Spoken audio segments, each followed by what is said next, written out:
Hi ನಮಸ್ತೆ ಎಲ್ಲರಿಗೂ Kannada study YouTube channel ಸ್ವಾಗತ. ಸೊ ಇಂದಿನ ಸೆಷನಲ್ಲಿ ನಾವೇನು ನೋಡೋಣ ಅಂತ ಹೇಳಿದ್ರೆ, ಇಂದಿನ ಮೀನ್ಸ್ ಫೆಬ್ರವರಿ 10 ಪ್ರಚಲಿತ ಘಟನೆಗಳಲ್ಲಿ ಕಂಡುಬರ್ತಕ್ಕಂತಹ ಟಾಪ್ 30 ಕರೆಂಟ್ ಅಫೇರ್ಸ್ ಪ್ರಶ್ನೆಗಳನ್ನು ಈ ಒಂದು ಸೆಷನಲ್ಲಿ ನಾವು ಡಿಸ್ಕಷನ್ ಮಾಡೋಣ, ಸರಿನಾ? ಸೊ ಹಾಗಾದ್ರೆ ಬನ್ನಿ ವಿಡಿಯೋನ ಸ್ಟಾರ್ಟ್ ಮಾಡೋಣ. ವಿಡಿಯೋ ಸ್ಟಾರ್ಟ್ ಮಾಡೋಕ್ಕಿಂತ ಮುಂಚೆ ವಿಡಿಯೋ ಕೊನೆವರೆಗೂ ನೋಡಿ ಅಂತ ಹೇಳ್ತಾ, ಹಾಗೆ ವಿಡಿಯೋ ಕೊನೆವರೆಗೂ ನೋಡಿದ ನಂತರ ವಿಡಿಯೋ ಇಷ್ಟ ಆದರೆ ಪ್ಲೀಸ್ ವಿಡಿಯೋನ ಲೈಕ್ ಮಾಡಿ, ಸಬ್ಸ್ಕ್ರೈಬ್ ಮಾಡಿ. ಇಫ್ ನಿಮಗೆ ವಿಡಿಯೋ ಇಷ್ಟ ಆಗಲಿಲ್ಲ ಅಂದರೆ ಸೊ ಆಬ್ವಿಯಸ್ಲಿ ಡಿಸ್ಲೈಕ್ ಮಾಡಿ ಅಂತ ಹೇಳ್ತಾ, ಹಾಗೆ ನಾವು ಇಲ್ಲಿವರೆಗೂ ಮಾಡಿರ್ತಕ್ಕಂತಹ ಕರೆಂಟ್ ಅಫೇರ್ಸ್ ಕ್ಲಾಸ್ಗಳನ್ನು ಯಾರು ನೋಡಿಲ್ಲ ಅಲ್ವಾ, ಸೊ ಪ್ಲೀಸ್ ನೀವು ಪ್ಲೇಲಿಸ್ಟಲ್ಲಿ ಹೋಗಿ ಚೆಕ್ ಮಾಡ್ಕೊಂಡು ನೋಡ್ಕೊಳ್ಳಿ, ಅದು ನಿಮಗೆ ಖಂಡಿತವಾಗ್ಲೂ ಸಹ ಉಪಯೋಗ ಆಗುತ್ತೆ. ಓಕೆ, ಸೊ ಹಾಗಾದ್ರೆ ಮೊದಲ ಪ್ರಶ್ನೆ ಏನಿದೆ ಅಂತ ನೋಡೋಣ ಬನ್ನಿ. ಏನಿದೆ ಮೊದಲ ಪ್ರಶ್ನೆ? Catholic bishop conference of India ನ ಅಧ್ಯಕ್ಷರಾಗಿ ಆಯ್ಕೆಯಾದ ಮೊದಲ ದಲಿತ ವ್ಯಕ್ತಿ ಯಾರು ಅಂತ ಕೇಳಿದ್ದಾನೆ. ಸರ್ ಯಾರು? ಫಾದರ್ ಸ್ಟ್ಯಾನ್ ಸ್ವಾಮಿ ಅವರು, ಕಾರ್ಡಿನಲ್ ಫುಲಾ ಆಂಥೋನಿ ಅವರು, ಆ್ಯಂಡ್ ದೆನ್ ಈ ಒಂದು ಬಿಷಪ್ ನಿರ್ಮಲ್ ರಾಜ್ ಅವರು, ಆ್ಯಂಡ್ ದೆನ್ ಜಾರ್ಜ್ ಆಂಥೋನಿ ಅಂತ ಕೊಟ್ಟಿದ್ದಾರೆ. ಸೊ ಇದಕ್ಕೆ ಸರಿಯಾದ ಉತ್ತರ ಯಾವುದಾಗುತ್ತೆ? ಸೊ ಇದಕ್ಕೆ ಸರಿಯಾದ ಉತ್ತರ ಬಂದುಬಿಟ್ಟು ಆಪ್ಷನ್ ಬಿ ಅಂತ ಹೇಳ್ತೀವಿ. ಯಾವುದು? ಈ ಒಂದು ಕಾರ್ಡಿನಲ್ ಫೂಲಾ ಆಂಥೋನಿ ಅವರು, ಸರಿನಾ? ಸೊ ಇವರು ಕ್ಯಾಥೋಲಿಕ್ ಬಿಷಪ್ ಕಾನ್ಫರೆನ್ಸ್ ಆಫ್ ಇಂಡಿಯಾನ ಅಧ್ಯಕ್ಷರಾಗಿ ಆಯ್ಕೆಯಾಗಿರ್ತಕ್ಕಂತಹ ಮೊದಲ ದಲಿತ ವ್ಯಕ್ತಿ ಆಗಿದ್ದಾರೆ. ಓಕೆ, ಸೊ ಇಲ್ಲಿ ನೀವು ಇಂಪಾರ್ಟೆಂಟ್ ಆಗಿರ್ತಕ್ಕಂಥದ್ದು ಈ ವ್ಯಕ್ತಿ ಒಬ್ಬರ ಹೆಸರು, ಆ್ಯಂಡ್ ದೆನ್ ಇದರ ಒಂದು ಫುಲ್ ಫಾರ್ಮ್ ಯಾವುದು? ಫುಲ್ ಫಾರ್ಮ್ CBCI ನ full form. What you mean by CBCI ಅಂತ ಕೇಳಬಹುದು. ಅವಾಗ ನೀವು ಹೇಳಬೇಕಾಗುತ್ತೆ Catholic bishop conference of India ಅಂತ ಹೇಳಬೇಕಾಗುತ್ತೆ. ಓಕೆ, ಆ್ಯಂಡ್ ದೆನ್ ನೆಕ್ಸ್ಟ್ ಎರಡನೇ ಪ್ರಶ್ನೆ, ರಾಷ್ಟ್ರೀಯ ವೇಟ್ ಲಿಫ್ಟಿಂಗ್ ಚಾಂಪಿಯನ್ಶಿಪ್ 2026 ಪುರುಷರ 65 ವಿಭಾಗದಲ್ಲಿ ಚಿನ್ನದ ಪದಕ ಗೆದ್ದವರು ಯಾರು ಅಂತ ಕೇಳಿದ್ದಾನೆ, ಸರಿನಾ? ಸೊ ಯಾರು ಗೆದ್ದಿದ್ದಾರೆ ಸರ್? ಇದು ಅಚಿಂತ ಶೈಯುಲಿ ಅವರು, ಆ್ಯಂಡ್ ದೆನ್ ಎಂ ರಾಜಾ ಅವರು, ಸತೀಶ್ ಶಿವಲಿಂಗಂ ಅವರು, ಆ್ಯಂಡ್ ದೆನ್ ಜೆರೆಮಿ ಲಾಲ್ರಿ ನುಂಗಾ ಅವರು ಅಂತ ಕೊಟ್ಟಿದ್ದಾನೆ. ಸೊ ಯಾರು ಸರ್ ಇವರು? ರಾಷ್ಟ್ರೀಯ ವೇಟ್ ಲಿಫ್ಟಿಂಗ್ ಚಾಂಪಿಯನ್ಶಿಪ್ನಲ್ಲಿ ಯಾವುದರಲ್ಲಿ? ಒಂದು ರಾಷ್ಟ್ರೀಯ ವೇಟ್ ಲಿಫ್ಟಿಂಗ್ ಚಾಂಪಿಯನ್ಶಿಪ್ 2026ರಲ್ಲಿ ಪುರುಷರ 65 kg ವಿಭಾಗದಲ್ಲಿ ಚಿನ್ನದ ಪದಕವನ್ನು ಗೆದ್ದಿರ್ತಕ್ಕಂಥವರು ತಮಿಳುನಾಡಿನ ಎಂ ರಾಜಾ ಅವರು. ಸರ್ನ ಯಾರು ಅಂತಂದರೆ ಈ ಒಂದು ತಮಿಳುನಾಡಿನ ಎಂ ರಾಜಾ ಅವರು ಅಂತ ಸಹ ನೆನ್ಪಿಟ್ಕೊಳ್ಳಿ. ಓಕೆ, ಆ್ಯಂಡ್ ದೆನ್ ನೆಕ್ಸ್ಟ್ ಪ್ರಶ್ನೆ, ನವದೆಹಲಿಯಲ್ಲಿ ನಡೆದ ಏಷ್ಯನ್ ಚಾಂಪಿಯನ್ಶಿಪ್ನ 10 ಮೀಟರ್ ಏರ್ ರೈಫಲ್ನ ಸ್ಪರ್ಧೆಯಲ್ಲಿ ಚಿನ್ನದ ಪದಕ ಗೆದ್ದ ಭಾರತೀಯ ಶೂಟರ್ ಯಾರು ಅಂತ. ಸೊ ಮಿಶ್ರದಲ್ಲಿ ಒಂದು ಬೆಳ್ಳಿ ಪದಕವನ್ನು ಗೆದ್ದಿರ್ತಕ್ಕಂತಹ ಶೂಟರ್ ಯಾರು ಅಂತ ಹೇಳ್ಬೋದಾ? ಮರ್ತು ಬಿಟ್ರಾ ಸರ್? ಮರ್ತೋಗಿದೆ ಸರ್, ಅವ್ರ ಹೆಸರು ನೆನಪಿಲ್ಲ, ಯಾಕಂದರೆ ಹೊಸ ವ್ಯಕ್ತಿಗಳಿದಾರಲ್ಲ.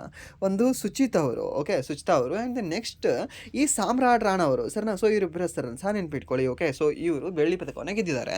ಹಾಗಾದರೆ ಇಲ್ಲಿ ಚಿನ್ನದ ಪದಕವನ್ನು ಗೆದ್ದಿರ್ತಕ್ಕಂತಹ ವ್ಯಕ್ತಿ ಯಾರು ಅಂತ ಕೇಳಿದ್ದಾನೆ, ಹೆಸರನ್ನ ಯಾವುದು? ಈ ಒಂದು 10 ಮೀಟರ್ ಏರ್ ರೈಫಲಲ್ಲಿ ಚಿನ್ನದ ಪದಕವನ್ನು ಗೆದ್ದಿರ್ತಕ್ಕಂತಹ ಭಾರತೀಯ ಒಬ್ಬ ಶೂಟರ್ ಯಾರು ಅಂತ. ಯಾರು? ಮೇಘ್ನಾ ಸಜ್ಜನರ್ ಅವರು ಸರ್, ಇಲ್ಲಾಂದರೆ ಈ ಒಂದು ಎಲಿವೆನೆಲ್ ವಲರೀವನ್ ಅವರು, ಇಲ್ಲಾಂದರೆ ಮನು ಭಾಕರ್ ಅವರು, ಅಪೂರ್ವಿ ಚಂಡೇಲಾ ಅವರು. ಸೊ ಇದಕ್ಕೆ ಸರಿಯಾದ ಉತ್ತರ ಯಾವುದಾಗುತ್ತೆ? ಸೊ ಇದಕ್ಕೆ ಸರಿಯಾದ ಉತ್ತರ ಬಂದ್ಬಿಟ್ಟು ಸರ್ ಆಪ್ಷನ್ ಬಿ. ಯಾವುದು? ಈ ಒಂದು ಎಲವೆನಿಲ್ ವಲರಿವನ್ ಅವರು ಅಂತ ಹೇಳ್ತೀವಿ. ಸರ್ನ ಯಾರು? ಈ ಒಂದು ಎಲವೆನಿಲ್ ವಲರಿವನ್ ಅವರು ಏನಿದಾರಲ್ವಾ, ಇವರು 10 ಮೀಟರ್ ಏರ್ ರೈಫಲ್ನಲ್ಲಿ ಚಿನ್ನದ ಪದಕವನ್ನು ಗೆದ್ದಿರ್ತಕ್ಕಂತಹ ಭಾರತೀಯ ಶೂಟರ್ ಆಗಿದ್ದಾರೆ. ಓಕೆ, ಆ್ಯಂಡ್ ದೆನ್ ನೆಕ್ಸ್ಟ್ ಪ್ರಶ್ನೆ. ಈ ಪ್ರಶ್ನೆ ನಿಮಗೆ ಡಮ್ಮಿ ಅಂತ ಅನಿಸ್ಬಹುದು. ಓಕೆ, ಸೊ ಈ ಹೆಸರುಗಳು ನಿಮಗೆ ನೆನಪುಳಿದೇ ಇರಬಹುದು, ಬಟ್ ನೀವು ನೆನಪಿಟ್ಕೊಳ್ಳಿ, RRBಯಲ್ಲಿ ಮ್ಯಾಕ್ಸಿಮಮ್ ಕ್ವಶನ್ ಈ ರೀತಿಯನ್ನು ಫೋಕಸ್ ಮಾಡ್ತಾನೆ, RRBಯಲ್ಲಿ ಸ್ಪೆಷಲಿ. ಓಕೆ, ಸೊ ಹೇಗೆ ಅಂತಂದರೆ ನಿಮಗೆ ಆ ಒಂದು ಹೆಸರು ನೀವು ಕೇಳೇ ಇರಲ್ಲ, ಸ್ಪೋರ್ಟ್ಸ್ ಮ್ಯಾನ್ ಹೆಸರುಗಳು. ಓಕೆ, ಬಟ್ ಅವ್ರು ಪದಕವನ್ನೇ ಗೆದ್ದಿರ್ತಾರೆ. ಸೊ ಅವ್ರ ಹೆಸರುಗಳನ್ನು ನಿಮಗೆ ಕೇಳೋದು RRBಯಲ್ಲಿ. ಸರ್ SSCಯಲ್ಲಿ ಕೇಳಲ್ವಾ? SSCಯಲ್ಲೂ ಸಹ ನಿಮಗೆ ಕೇಳ್ತಾನೆ, ಇಂಪಾರ್ಟೆಂಟ್ ಹೆಸರುಗಳನ್ನು ಕೇಳ್ತಾನೆ, ಬಟ್ ಬದಲಾಗಿ ನಿಮಗೆ ಸ್ಪೋರ್ಟ್ಸ್ ರಿಲೇಟೆಡ್ ವ್ಯಕ್ತಿಗಳ ಹೆಸರನ್ನು ಜಾಸ್ತಿ ಆತ ಕೆದಕಕ್ಕೆ ಹೋಗಲ್ಲ. ಬಟ್ ಅದರ ಹೊರತಾಗಿ ಈ ವಾದ್ಯ ಕಲಾಕ್ಷೇತ್ರ ಏನಿದೆ ಅಲ್ವಾ, ಒಟ್ಟಿನಲ್ಲಿ ಆ ಕಲಾಕ್ಷೇತ್ರಕ್ಕೆ ಸಂಬಂಧಪಟ್ಟಿರ್ತಕ್ಕಂತಹ ವ್ಯಕ್ತಿಗಳ ಹೆಸರುಗಳನ್ನು ಜಾಸ್ತಿ ಕೇಳ್ತಾನೆ. ಅವರ ಒಂದು ಜಿಲ್ಲಾಗೆ ಸಹ ಅವ್ರಿಗೆ ಗೊತ್ತಿರಲ್ಲ. ಓಕೆ, ಬಟ್ ಆದರೂ ಸಹ ಅವ್ರು ಫೇಮಸ್ ಇರ್ತಾರೆ, ಟ್ಯಾಲೆಂಟ್ ಇರುತ್ತೆ. ಸೊ ಆ ಥರ ಹೆಸರುಗಳನ್ನು ಕೇಳ್ತಾನೆ ಎಲ್ಲಿ? SSCಯಲ್ಲಿ. ಬಟ್ ಇಲ್ಲಿ ಅತಿ ಹೆಚ್ಚು ನಿಮಗೆ ಸ್ಪೋರ್ಟ್ಸ್ ಮ್ಯಾನ್ಗಳ ಹೆಸರು ಕೇಳ್ತಾನೆ. ಓಕೆ, ಸೊ ಅದಕ್ಕೆ ನೀವು ನೆನ್ಪಿಟ್ಕೊಳ್ಳಿ. ಆ್ಯಂಡ್ ನಾನು ಲಾಸ್ಟ್ SDA ಎಕ್ಸಾಮ್ ಐತೆ ಗೊತ್ತಾ, SDA ಎಕ್ಸಾಮ್ ಆದಲ್ಲಿ ಸಹ ನಿಮಗೆ ನೋಡಿರ್ಬೋದು ವಾಲಿಬಾಲ್ ಪ್ಲೇಯರ್ ಹೆಸರು ಕೇಳಿದ್ದ, and then next hockey player ಹೆಸರು ಕೇಳಿದ್ದ. ಲಾಸ್ಟ್ SDA ನಾನ್ HK ಎಕ್ಸಾಮ್ ಇತ್ತಲ್ವಾ ಕರ್ನಾಟಕದಲ್ಲಿ, ಅಲ್ಲಿ ಸಹ ಹೇಳ್ತಾ ಇದೆ ನಿಮಗೆ ಯಾವುದು KA ನಡೆಸಿರ್ತಕ್ಕಂಥ ಎಕ್ಸಾಮಲ್ಲಿ ಮೀನ್ಸ್ KA ಸಹ ನಿಮಗೆ ಒಂದು ಲೆವೆಲಲ್ಲಿ ಕ್ವಶನ್ ತೆಗಿತಾ ಇದ್ದಾನೆ ಕರೆಂಟ್ ಅಫೇರ್ಸ್ ಟಫ್ ಅಂತ ಹೇಳಿದಾರೆ ಆಲ್ಮೋಸ್ಟ್. ಓಕೆ, ಸೊ ಅದಕ್ಕೆ ಗ್ರಂಥಗಳನ್ನೇ ಓದ್ತಾ ಕೊಡ್ತಾರೆ ಸ್ಟೇಟ್ಗೆ ಓದ್ತಕ್ಕಂಥ ಅಸ್ಪಿರೆಂಟ್ಸ್ಗಳು. ಜಸ್ಟ್ ನಿಮಗೆ ಲಾಸ್ಟ್ ನಾನು ಮಾಡಿರ್ತಕ್ಕಂಥ ಕ್ಲಾಸ್ಗಳಿಂದನೇ ಆಲ್ಮೋಸ್ಟ್ 10 ಕ್ವಶನ್ 11 ಕ್ವಶನ್ ಕೇಳಿದ್ದ SDA ಎಕ್ಸಾಮಲ್ಲಿ ಕರೆಂಟ್ ಅಫೇರ್ಸ್. ಎಲ್ಲವೂ ಸಹ ನಾವು ಮಾಡಿರ್ತಕ್ಕಂಥ ಕ್ಲಾಸ್ಗಳಿಂದನೇ ಬಂದಿದ್ದಾವೆ. ಓಕೆ, ಜಸ್ಟ್ ಬಿಕಾಸ್ ಯಾಕೆ ಅಂತಂದರೆ ನಾವು ಸಹ ಡೆಪ್ತಲ್ಲಿ ಹೋಗಿದ್ದೀವಲ್ವಾ ಅದನ್ನು ತಿಳ್ಕೊಳ್ಳೋಕ್ಕೆ, ಮೀನ್ಸ್ ಆ ಡೆಪ್ತಲ್ಲೇ ಕೇಳಿದ್ದಾನೆ ಅಷ್ಟೇ. ಓಕೆ, ಸೊ ಜಸ್ಟ್ ಬಿಕಾಸ್ ಹೇಗೆ ಅಂತಂದರೆ ಡೈಲಿನ ನಾವು ಟಚಲ್ಲಿ ತೊಗೊಂಡು ಹೋಗಬೇಕು. ಆ್ಯಂಡ್ ದೆನ್ ಇದು ಇಂಪಾರ್ಟೆಂಟ್ ಇಲ್ಲ ಅಂತ ಬಿಡೋದಲ್ಲ, ಇದು ಇಂಪಾರ್ಟೆಂಟ್ ಯಾಕೆ ಆಗುತ್ತೆ? ಈ ಕ್ವಶನ್ ಹೇಳ್ತಿದ್ದಾನೆ ಈ ಒಬ್ಬ ಸರ್ ಅಂತಂದರೆ ಯಾಕೆ ಹೇಳಿರ್ಬೋದು ಈತನಿಗೆ ಏನು ತಂದಿದ್ದಾನೆ, ಏನು ಸುಮ್ಮನೆ ಏನು ಇದನ್ನು ಟೈಪ್ ಮಾಡ್ಕೊಂಡು ಬಂದಿದ್ದಾನ, ಅಥವಾ ಇದು ಇಂಪಾರ್ಟೆಂಟ್ ಇದೆಯಾ ಇಲ್ವಾ? ಸೊ ಈ ರೀತಿ ನೀವು ಒಂದು ಜಡ್ಜ್ಮೆಂಟ್ ತೊಗೋಬೇಕಾಗತ್ತೆ. ಓಕೆ. ಆ್ಯಂಡ್ ನೆಕ್ಸ್ಟ್ ಬನ್ನಿ ಈ ಒಂದು 4ನೇ ಪ್ರಶ್ನೆ. ಇತ್ತೀಚೆಗೆ ಆಶಯ ಎಂಬ ನಮೀಬಿಯಾದ ಚೀತಾ 5 ಮರಿಗಳಿಗೆ ಜನ್ಮ ನೀಡಿದ ಕುನೋ ರಾಷ್ಟ್ರೀಯ ಉದ್ಯಾನವನ ಯಾವ ರಾಜ್ಯದಲ್ಲಿದೆ ಅಂತ ಕೇಳಿದ್ದಾನೆ. ಸರ್ ಕುನೋ ಏನು ಸರ್, ಇದು ಮಧ್ಯಪ್ರದೇಶದಲ್ಲಿದೆ, ಇದು ಎಲ್ಲರಿಗೂ ಸಹ ಗೊತ್ತಿರುತ್ತೆ. ಬಟ್ ಆ ಒಂದು ನಮೀಬಿಯಾದಿಂದ ತಂದಿರತಕ್ಕಂತಹ ಚೀತಾ ಯಾವುದಾಗಿದೆ, ಚೀತಾ ಹೆಸರು ಏನಾಗಿದೆ ಅಂದರೆ ಗೊತ್ತಿರಲಿ ನಿಮಗೆ, ಆಶಾ. ಓಕೆ. ಏನು ಈ ಒಂದು ಆಶಾ ಯಾವ ದೇಶದಿಂದ ತಂದಿದ್ದಾರೆ ಸರ್ ಅದನ್ನು? ಈ ಒಂದು ನಮೀಬಿಯಾ ದೇಶದಿಂದ ತಂದಿದ್ದಾರೆ. ಓಕೆ ಸರ್, ಈ ಒಂದು ನಮೀಬಿಯಾ ದೇಶದಿಂದ ತಂದಿದ್ದಾರೆ. ನೀವು ಏನೋ ಬೋಟ್ಸ್ವಾನಾ ದೇಶ ಅಂತ ಹೇಳಿದಾಗಿತ್ತು ಸರ್. ಹೌದು, ಇವಾಗ 2026ರಲ್ಲಿ 8 ಚೀತಾ ಮರಿಗಳನ್ನು ಈ ಒಂದು ಬೋಟ್ಸ್ವಾನಾ ದೇಶದಿಂದ ತರುವರಿದ್ದಾರೆ. ಓಕೆ, ಅದು ಬೋಟ್ಸ್ವಾನಾ. ಬಟ್ ಇಲ್ಲಿ ನಮೀಬಿಯಾದಿಂದ ಹಳೇದಾಗೆ ತಂದಿದ್ರಲ್ವಾ. ಸೊ ಆ ಚೀತಾಗಳಲ್ಲಿ ಆಶಾ ಎಂಬ ಚೀತಾ ಏನಿದೆ 5 ಮರಿಗಳಿಗೆ ಜನ್ಮ ನೀಡಿದೆ. ಸೊ ಈ ಒಂದು ಆಶಾ ಅನ್ನೋದೇನು ಅಂತ ಕೇಳ್ಬೋದು ನಿಮಗೆ. ಅವನು ಹೇಳಬೇಕಾಗತ್ತೆ, ಸರ್ ಆಶಾ ಈಸ್ ಜಸ್ಟ್ ಆಶೆ ಅಲ್ಲ, ಅದೊಂದು ಚೀತಾದ ಹೆಸರಾಗಿದೆ ಅಂತ. ಓಕೆ. ಆ್ಯಂಡ್ ದೆನ್ ನೆಕ್ಸ್ಟ್ ಪ್ರಶ್ನೆ ಸರ್, 5ನೇ ಪ್ರಶ್ನೆ. ಇತ್ತೀಚೆಗೆ ಯಾವ ಹುಲಿ ಮೀಸಲು ಪ್ರದೇಶದ ಕೋರ್ ಏರಿಯಾದಲ್ಲಿ ಕೋಪ್ರಾ ನೀರಾವರಿ ಯೋಜನೆಗಾಗಿ ಭೂಮಿ ವರ್ಗಾವಣೆಗೆ ಅನುಮೋದನೆ ನೀಡಲಾಗಿದೆ ಅಂತ ಕೇಳಿದ್ದಾನೆ ಸರ್. ಯಾವುದು ಸರ್ ಇದು? ಯಾವುದು? ಈ ಒಂದು ಕನ್ಹಾ ಹುಲಿ ಮೀಸಲು ಪ್ರದೇಶ, and then Panna, and then Veerangana Durgavati ಹುಲಿ ಮೀಸಲು ಪ್ರದೇಶ, ಬಾಂಧವಗಡ ಹುಲಿ ಮೀಸಲು ಪ್ರದೇಶ ಅಂತ ಕೊಟ್ಟಿದ್ದಾನೆ. ಸೊ ಇದಕ್ಕೆ ಸರ್ ಅದು ಉತ್ತರ ಯಾವುದಾಗುತ್ತೆ sir? That is option C ಅಲ್ವಾ ಸರ್? ಹೌದು, ಆಪ್ಷನ್ ಸಿ, ವೀರಾಂಗನ ದುರ್ಗಾವತಿ ಹುಲಿ ಮೀಸಲು ಪ್ರದೇಶ ಅಂತ ಹೇಳ್ತೀವಿ ಸರ್. ಈ ಒಂದು ಕೋರ್ ಏರಿಯಾದಲ್ಲಿ ಕೋಪ್ರಾ ನೀರಾವರಿ ಯೋಜನೆಗಾಗಿ, ಯಾವ ಯೋಜನೆಗಾಗಿ? ಕೋಪ್ರಾ ನೀರಾವರಿ ಯೋಜನೆಗಾಗಿ. ಇದು ನಿಮಗೆ SSC ಯೂಸ್ ಆಗುತ್ತೆ, ಸ್ಟೇಟ್ ಗೌರ್ಮೆಂಟ್ ಯೂಸ್ ಆಗುತ್ತೆ, ಆ್ಯಂಡ್ ದೆನ್ RRB 3 ಎಕ್ಸಾಮ್ಗೆ ಇದು ಯೂಸ್ ಆಗುತ್ತೆ ನೋಡಿ. ಈ ಒಂದು ಕ್ವಶನ್ ನಿಮಗೆ, ಯಾವುದು ಕೋಪ್ರಾ ನೀರಾವರಿ ಯೋಜನೆ ಯಾವ ರಾಜ್ಯದಲ್ಲಿ ಕಂಡುಬರುತ್ತೆ ಅಂತ ಕೇಳಿದ್ರೆ ಸರ್ ಇದು ಮಧ್ಯಪ್ರದೇಶ ರಾಜ್ಯದಲ್ಲಿ ಕಂಡುಬರುತ್ತೆ. ಹಾಗಾದರೆ ಇದಕ್ಕೆ ಈ ಒಂದು ಯೋಜನೆಗಾಗಿ ಭೂಮಿಯನ್ನು ವರ್ಗಾವಣೆ ಮಾಡಿರ್ತಕ್ಕಂತಹ ಒಂದು ಹುಲಿ ಮೀಸಲು ಪ್ರದೇಶ ಯಾವುದು ಅಂತ ಕೇಳ್ಬೋದು. ಅವಾಗ ನೀವು ಹೇಳಬೇಕಾಗುತ್ತೆ ಸರ್, ದ್ಯಾಟ್ ಈಸ್ ಏನಲ್ಲ ಈ ಒಂದು ವೀರಾಂಗನ ದುರ್ಗಾವತಿ ಹುಲಿ ಮೀಸಲು ಪ್ರದೇಶ ಅಂತ ಹೇಳಬೇಕಾಗತ್ತೆ. ಓಕೆ. ಆ್ಯಂಡ್ ದೆನ್ ನೆಕ್ಸ್ಟ್ ಪ್ರಶ್ನೆ. ಮೊದಲ ಬಾರಿಗೆ ಜಮ್ಮು ಕಾಶ್ಮೀರ ಮತ್ತು ಅಕ್ಷಯ್ ಚೀನ್ ಪ್ರದೇಶಗಳನ್ನು ಭಾರತದ ಅವಿಭಾಜ್ಯ ಅಂಗವೆಂದು ತೋರಿಸಿದ ಅಮೇರಿಕಾದ ಅಧಿಕೃತ ನಕ್ಷೆ ಯಾವುದು ಅಂತ ಕೇಳಿದ್ದಾನೆ ಸರ್. ಯಾವ ನಕ್ಷೆ ಸರ್ ಇದು? ಯಾವುದು ಅಂತಂದರೆ ಸರ್ ದ್ಯಾಟ್ ಈಸ್ USTR. ಯಾವುದು ಸರ್ USTR? ಮೀನ್ಸ್ ಈ ಒಂದು ಯುನೈಟೆಡ್ ಸ್ಟೇಟ್ಸ್ ಟ್ರೇಡ್ ರೆಪ್ರೆಸೆಂಟೇಟಿವ್ ಅಂತ ಹೇಳ್ತೇವೆ ಸರ್. ಒಳ್ಳೆಯ ಸುದ್ದಿ ಅಲ್ವಾ ಇದು? ಇವರು ಒಂದು ರೀತಿ ಹೇಗೆ ಅಂದರೆ ಈ ಅಮೇರಿಕಾದವರು ಮಣ್ಮುಖ ಹಾವು ಅಂತ ಹೇಳ್ತೀವಿ ನಾವು. ಓಕೆ. ಸೊ ಆ ಹಾವು ಥರ. ಸೊ ಈ ಕಡೆ ಅದರ ಬಾಲ ಹೇಗೆ ಅಂತಂದರೆ ಈ ಕಡೆನೂ ಮುಖ ಥರ ಕಾಣಿಸುತ್ತೆ, ಈ ಕಡೆ ಮುಖ ಥರ ಕಾಣಿಸುತ್ತೆ.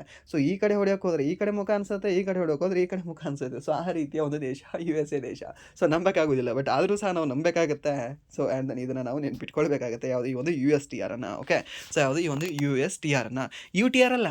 UTR ಎಲ್ಲಿ ಪೇಮೆಂಟ್ ಮಾಡ್ತೀರಲ್ಲ, ಆನ್ಲೈನ್ ಪೇಮೆಂಟ್, UTR ಕೋಡ್ ಬರುತ್ತೆ ಅಲ್ವಾ. ಸೊ ಅದು UTR ಬೇರೆ, ಸರಿನಾ? ಬಟ್ ಇದು ಏನಾಗಿದೆ ಅಂದರೆ USTR ಆಗಿದೆ. ಓಕೆ. ನೆಕ್ಸ್ಟ್ ಪ್ರಶ್ನೆ. ವಿಮಾನ ನಿಲ್ದಾಣಗಳಲ್ಲಿ ಪ್ರಯಾಣಿಕ ಸ್ನೇಹಿ ಕ್ಯಾಬ್ಗಳ ಸೇವೆಗಳನ್ನು ಒದಗಿಸಲು ಭಾರತೀಯ ವಿಮಾನ ನಿಲ್ದಾಣಗಳ ಪ್ರಾಧಿಕಾರವು, okay, authority of airport authority India. Okay. So ಯಾರೊಂದಿಗೆ ಒಪ್ಪಂದ ಮಾಡಿಕೊಂಡಿದೆ ಅಂತ ಕೇಳಿದ್ದಾನೆ ಸರ್. ಯಾರೊಂದಿಗೆ ಒಪ್ಪಂದ ಮಾಡಿಕೊಂಡಿದೆ ಸರ್? ಇದು ಯಾರೊಂದಿಗೆ ಅಂತ ಕೇಳಿದ್ರೆ ಈ ಒಂದು ಭಾರತ ಟ್ಯಾಕ್ಸಿಯೊಂದಿಗೆ ಒಪ್ಪಂದ ಮಾಡಿಕೊಂಡಿದೆ. ಹಾಗಾದರೆ ಒಂದು ಭಾರತ ಟ್ಯಾಕ್ಸಿಯನ್ನು ಬಿಡುಗಡೆ ಮಾಡಿರ್ತಕ್ಕಂತಹ ವ್ಯಕ್ತಿ ಯಾರು? ಯಾವ ಸಚಿವ ಅಂತ ಕೇಳಿದ್ರೆ ಭಾರತದ ಗೃಹ ಮಂತ್ರಿ ಅಂತ ಹೇಳ್ತೀವಿ ಸರ್. ಯಾರು? Amit Shah. And then next ಪ್ರಶ್ನೆ. ಸುಧಾರಿತ ಆ್ಯಂಟಿ ಡ್ರೋನ್ ಸಿಸ್ಟಮ್ ಅನ್ನು ನಿಯೋಜಿಸಿದ ಭಾರತದ ಮೊದಲ ಪ್ರಮುಖ ಬಂದರು ಯಾವುದು? ಓಕೆ, ಮೋಸ್ಟ್ ಇಂಪಾರ್ಟೆಂಟ್ ಇದು, ಯಾಕಂದರೆ ಇದನ್ನು ಮಿಸ್ ಮಾಡಿ ಹೋಗಲ್ಲ. ಓಕೆ. ಸೊ ಯಾವುದಿದು? ಯಾರು ಅಂತ ಕೇಳಿದ್ರೆ ಈ ಒಂದು VO ಚಿದಂಬರಂ ಪೋರ್ಟ್ ಅಂತ ಹೇಳ್ತೀವಿ ಸರ್. ಯಾವುದು? ಈ ಒಂದು VO ಚಿದಂಬರಂ ಪೋರ್ಟ್ ಏನಿದೆ ಅಲ್ವಾ, ಆ್ಯಂಟಿ ಡ್ರೋನ್ ಸಿಸ್ಟಮನ್ನು ನಿಯೋಜನೆ ಮಾಡಿರ್ತಕ್ಕಂತಹ ಭಾರತದ ಮೊದಲ ಪ್ರಮುಖ ಪೋರ್ಟ್ ಆಗಿದೆ, ಬಂದರಾಗಿದೆ. Okay sir. ಯಾವ ರಾಜ್ಯದಲ್ಲಿ ಕಂಡುಬರುತ್ತೆ ಸರ್? ಯಾವುದಿಲ್ಲ, ನಮ್ಮ ಮಿತ್ರ ರಾಜ್ಯ ಯಾವುದು? ತೆಲಂಗಾಣದಲ್ಲಿ. ಓಕೆ. ಆ್ಯಂಡ್ ದೆನ್ ನೆಕ್ಸ್ಟ್ ಪ್ರಶ್ನೆ. ಈ ಒಂದು 9ನೇ ಪ್ರಶ್ನೆ. ಕೇಂದ್ರ ಬಜೆಟ್ 2026-27ರಲ್ಲಿ ಖಾದಿ ಮತ್ತು ಕೈಮಗ್ಗ ವಲಯವನ್ನು ಸಬಲೀಕರಣಗೊಳಿಸಲು ಹಣಕಾಸು ಸಚಿವರು ಘೋಷಿಸಿದ ಹೊಸ ಉಪಕ್ರಮ ಯಾವುದು ಅಂತ ಕೇಳಿದಾನೆ. ಯಾವುದು ಸರ್ ಇದು ಉಪಕ್ರಮ? ಯಾವುದು ಅಲ್ಲ ಸರ್, ಈ ಮಹಾತ್ಮ ಗಾಂಧಿ ಗ್ರಾಮ ಸ್ವರಾಜ್ಯ ಉಪಕ್ರಮ. ಹೌದಾ? ಓಕೆ, ಹೌದು. ಈ ಒಂದು ಮಹಾತ್ಮ ಗಾಂಧಿ ಗ್ರಾಮ ಸ್ವರಾಜ್ಯ ಉಪಕ್ರಮ ಅಂತ ಹೇಳ್ತೇವೆ. ಓಕೆ. ಆ್ಯಂಡ್ ನೆಕ್ಸ್ಟ್ ಪ್ರಶ್ನೆ. ಸೂರಜ್ಕುಂಡ ಅಂತಾರಾಷ್ಟ್ರೀಯ ಕರಕುಶಲ ಮೇಳ 2026ರ ಥೀಮ್ ರಾಜ್ಯಗಳು ಯಾವುವು ಅಂತ ಕೇಳಿದ್ದಾನೆ ಸರ್. ಇಲ್ಲಿ ಏನು ಸರ್, ಹರಿಯಾಣ ಆಪ್ಷನೇ ಇಲ್ಲ ಅಲ್ಲ ಸರ್. ಹರಿಯಾಣ ರಾಜ್ಯ ಅದೇ ಯೋಜನೆ ಮಾಡ್ತಾ ಇದೆ, ಅದೇ ಯಾಕೆ ಥೀಮ್ ರಾಜ್ಯಗಳ ಅಡಿಯಲ್ಲಿ ಬರುತ್ತೆ? ಸೊ ಯಾವ ರಾಜ್ಯ ಬರಬಹುದು ಹೇಳ್ಬೋದಾ ಸರ್? ಯಾವುದಿದೆ ಸರ್? ಕರ್ನಾಟಕ, ಕೇರಳವಾ? ಸೊ ಕರ್ನಾಟಕ, ಕೇರಳ ಅಂದರೆ ಜಾಸ್ತಿ ನ್ಯೂಸಲ್ಲಿ ಇರೋದು. ಸೊ ಇಲ್ಲ. ಆ್ಯಂಡ್ ದೆನ್ ರಾಜಸ್ಥಾನ, ಅಸ್ಸಾಂ, ಗುಜರಾತ್, ಸಿಕ್ಕಿಂ, ಅಂದರೆ ಉತ್ತರ ಪ್ರದೇಶ, ಮೇಘಾಲಯ. ಸೊ ಅದಕ್ಕೆ ಸರ್ ಉತ್ತರ ಯಾವುದಾಗುತ್ತೆ ಅಂದರೆ ಉತ್ತರ ಪ್ರದೇಶ ಮತ್ತು ಮೇಘಾಲಯ ಆಗುತ್ತೆ.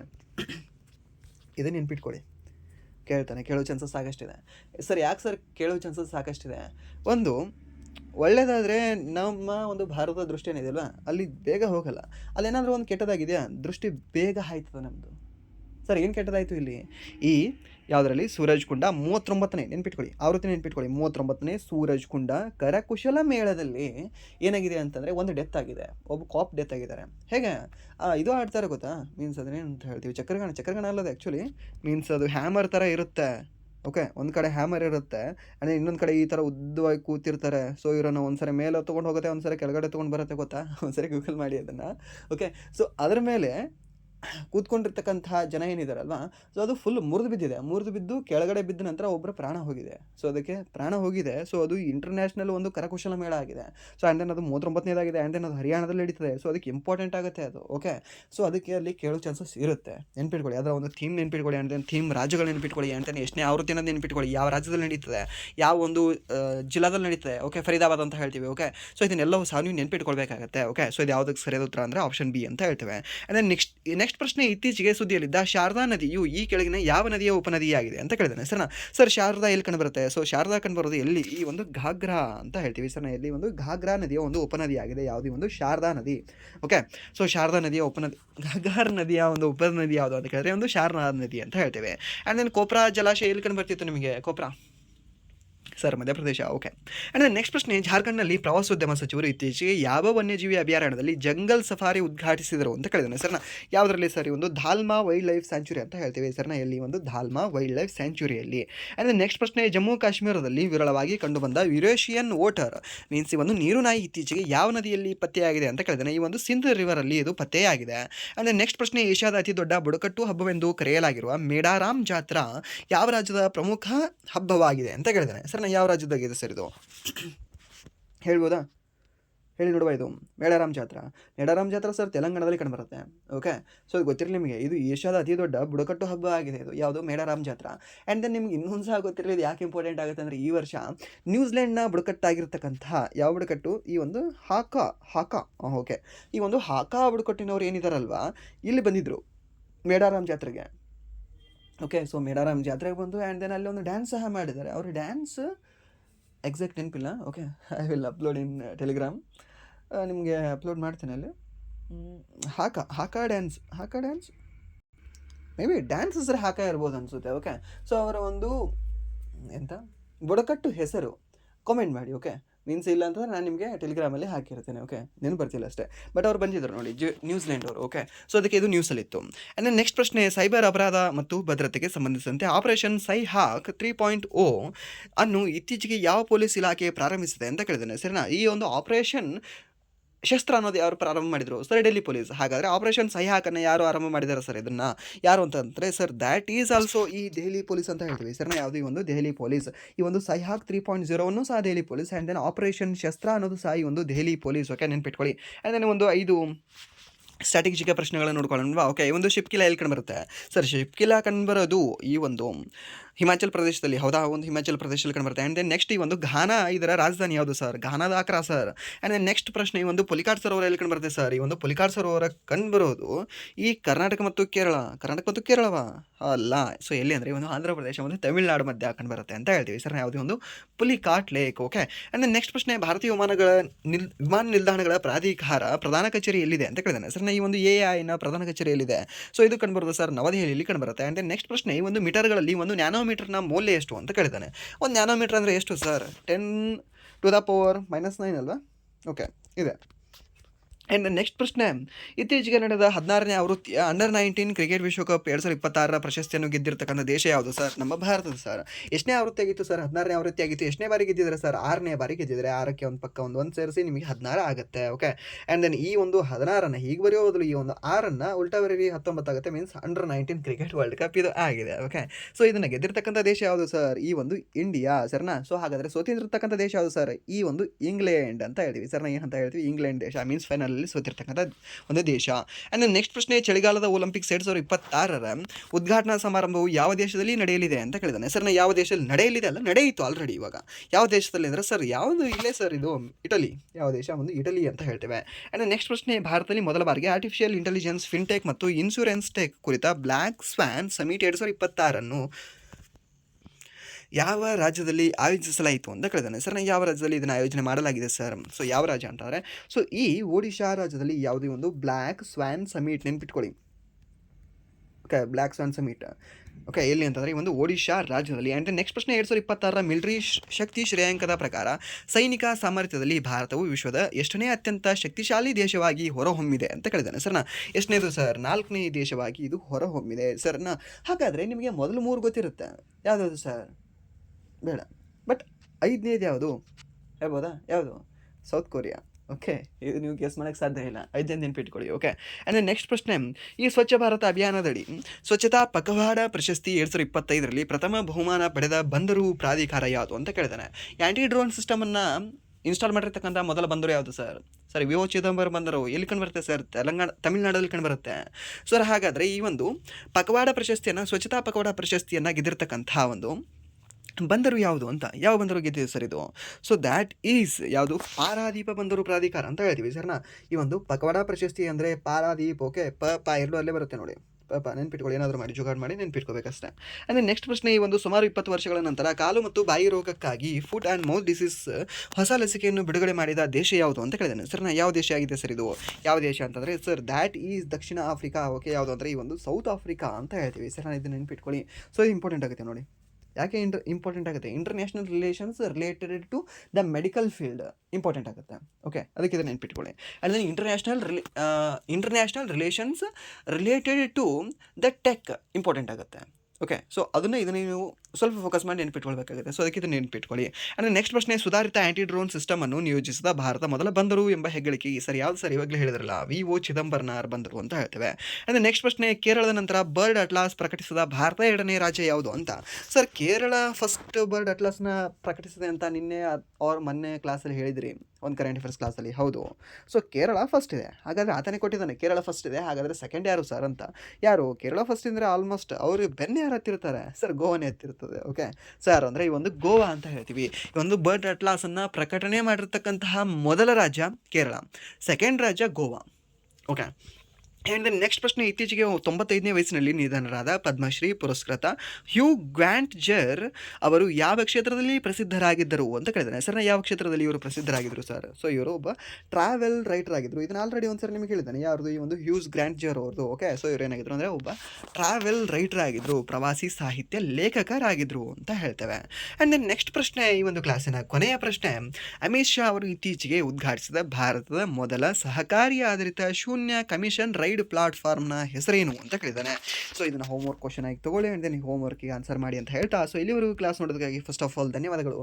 ಹಾಗೆ ಇಲ್ಲಿವರೆಗೂ ಕ್ಲಾಸ್ ನೋಡಿ ನಿಮ್ಗೆ ಏನಾದರೂ ಕ್ಲಾಸ್ ಇಷ್ಟ ಆಗಿದ್ರೆ ಪ್ಲೀಸ್ ಈ ಒಂದು ವಿಡಿಯೋನ ಲೈಕ್ ಮಾಡಿ, ಸಬ್ಸ್ಕ್ರೈಬ್ ಮಾಡಿ. ಇಫ್ ನಿಮಗೆ ವಿಡಿಯೋ ಇಷ್ಟ ಆಗಿಲ್ಲ ಅಂದರೆ ಸೊ ಆಬ್ವಿಯಸ್ಲಿ ಡಿಸ್ಲೈಕ್ ಮಾಡಿ ಅಂತ ಹೇಳ್ತಾ ವಿಡಿಯೋನ ಎಲ್ಲಿಗೆ ಏನು ಮಾಡ್ತೀನಿ. Once again thank you so much.